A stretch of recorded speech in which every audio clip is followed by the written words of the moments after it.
ఈ రోజున బోధకులు కొందరు ప్రజాకర్షణకు ఏమేమో చెబుతున్నారు, ఏదేదో చేస్తున్నారు.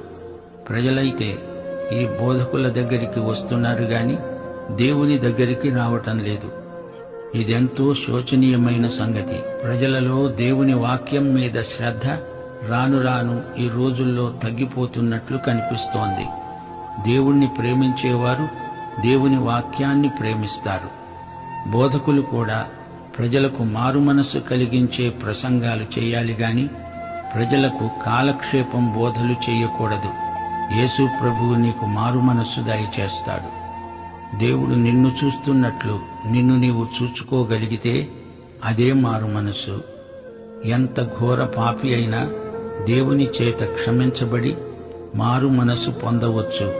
అట్టి అనుభవం నీకు కలిగించేవాడు పరిశుద్ధాత్మ.